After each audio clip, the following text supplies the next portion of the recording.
আসসালামু আলাইকুম প্রিয় দর্শক, আজকে একটা ভিডিও আপনাদের সামনে উপস্থাপন করব।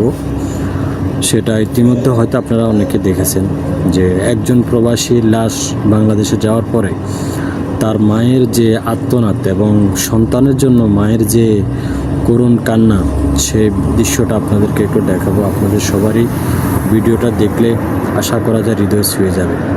তো কী বলো বন্ধু, ভিডিওটা দেখি? হ্যাঁ, অবশ্যই দেখুন। হযরত শাহজালাল আন্তর্জাতিক বিমানবন্দরে আমরা আজকে অন্যরকম একটি মুহূর্তের সাক্ষী হলাম। সেটি হচ্ছে যে বিমানবন্দরে ছেলের মরদেহ নেওয়ার জন্য আসলেন তার মা। এবং আরেকটি কথা না বললে না, আমরা কামরুল হাসানের কথা বলছি, ওমান প্রবাসী কামরুল হাসান। তিনি বাংলাদেশে আসছিলেন 4 মাস ছুটি কাটিয়ে, আবার ওমানে ফেরত যাওয়ার 7 দিনের মাথায় তিনি সড়ক দুর্ঘটনায় মারা যান। এরপর আজকে তার মরদেহটি বাংলাদেশে আসতেছে। সেই মরদেহটি নেওয়ার জন্য আজকে আমরা এখানে দেখতে পাচ্ছি সেই নিহত কামরুল হাসানের মা তিনি নিজেই আসছেন তার সন্তানের মরদেহ নেওয়ার জন্য। আমরা একটু তার সাথে কথা বলি।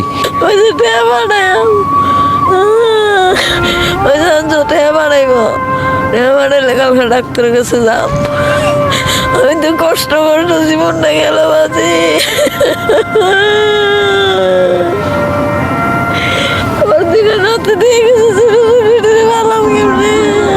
আর ওষুধ কেনার জন্য আপনার ছেলে টাকা পাঠাতে চেয়েছিল। ওই যে আম্মা ওষুধ খেতে বলে টেয়া দেন, ডাক্তার যাই হালকা 5,000 টাকা দেন। এই মঙ্গলবারে, আজ মঙ্গলবার না, ওই যে যদি টেয়াটা পাঠাইতে দেরি হ তোকে ওই তো লইয়া যাই, আমি কালকে হাঞ্জেলা ফাড়াইম টেয়া 10,000 ফাড়াইম, 5,000 খরচা করবে আর 5,000 তো ডাক্তারের কাছে যাইবে। কইছি তো বেন্ডালা দইরা ডাক্তারের কাছে যায় আনছি এক বেরিতে 5,000 টাকা আই না, তোকে বলে ডাক্তারের কাছে তাই আসিল ফোন দে, আসিল ফোন দিতেছি রাত কয়ে আসে রুক্ত ফোন আর উঠানা বাসি ওই উঠে ব্যাপার অ্যাক্সিডেন্ট মারা গেছে। আমি তো 5,000 টাকা আনলেও ঠেকলাম, হইলে পড়ায় নইব ওখানে দেব করতে আমার ওষুধের টাকা দিব। আমার হতে মনে ওই ডাত বাজি, আমার হতে মনে ওই ডাত, আমার ভূতে এই ডাত মনে হয়। আমার লোককে বেশি বেশি করে টেহা দিত, আমার লোককে বেশি বেশি করে টেহা দিত। আমি তো কষ্ট না পাই, আমি তো বেশি বেশি করে খানা খাই। আমার ছেলেবেলা আইসে না, আমার বউয়া রাখছে না, আমার ছেলে আইসিনি, আমার ছেলের দেহা ছেলে বাজি কুদুরা, তুই আমার বাপ দ আমার দেহা চাই কুদুরা, আমার দেহা দেশে বাজি, আমার কোন ছেলে ভাইতে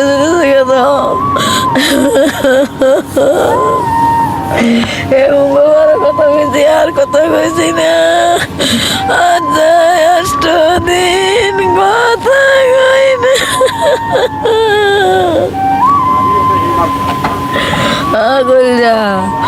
আমার গলজা কাটাটা দিব ওষুধ খেয়ে ওষুধ কাম করতে বাসাম করতে কি গায়া বাসায় আমনাতে নাইতে কি গায়া বাসাম রে ওর মাঝে কেমনে বাসা ওষুধ খেতে দিয়ে গেছে। 2টা নাতি আছে, ওর 2টা জি আছে, করণ লাগেনি ওর কিতা করা এইটা হইতে বাসি একটু পুত্র করে আল্লাহ দিছে 2টা, আল্লাহ আমার লক্ষ্মীর করো আবার 2টা দিছে। 32 বছর হইব, আমার পুত্র আসিল না 1 বছরের আসিল, আমার পুত্র আসিল। আপনার স্বামী 32 বছর হয় মারা গেছে। এইটাই এটা আল্লাহ চালাইব, তোরা চালাইছে মানে তোরা চালাইস, তোরা আমার ভূত, তোরা আমার ভূত, তোরা আমার ভূতের লানি, তোরা মাথা মরতা দি তোরা আমার চালাইস, তোরা আল্লাহ দিবে। আমার ভূতে মনে ওই ডাত, আমার ভূতে এই ডাত মনে হয়। আমার লক্ষ্মী বেশি বেশি করে টেহা দিত, আমার লক্ষ্মী বেশি বেশি করে টেহা দিত, আমি কষ্ট না পাই, আমি যেমন বেশি বেশি করে খানা খাই। আমার ছেলেবেলা আইসে না, আমার বুয়া রাখছে না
ভিডিওটা দেখলে কেউ চোখের পানি ধরে দেখতে পারত।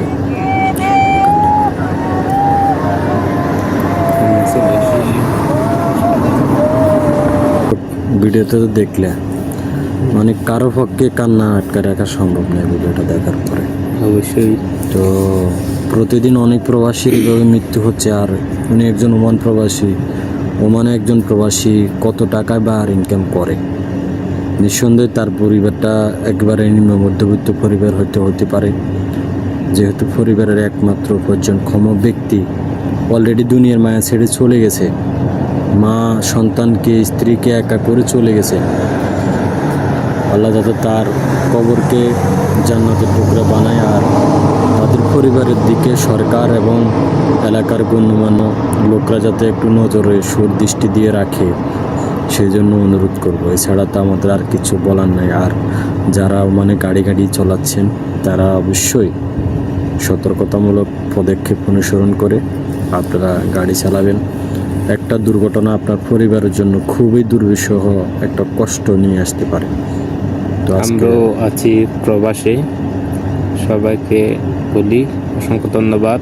যারা প্রবাসে আছেন সতর্কমূলক থাকবেন, কারণ একটা প্রবাসীর ইনকামে পুরো পরিবার চলে। এবং এমনও আছে একটা প্রবাসী কারণে আত্মীয় স্বজনও কিছু হেল্প হয় বা উপকৃত হয়।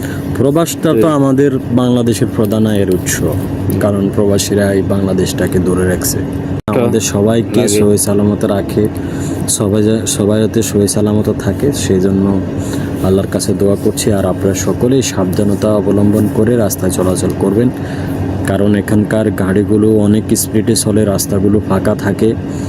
সতর্কতামূলক পদক্ষেপ অনুসরণ করে চলবেন। আপনার একজন জীবনের পরে কিন্তু অনেকগুলো জীবন কিন্তু জুড়ে যাওয়ার মতো কিন্তু কষ্ট তাদের পরিবারে কিন্তু নেমে আসবে। তো ভালো থাকবেন। আসসালামু আলাইকুম। আসসালামু আলাইকুম।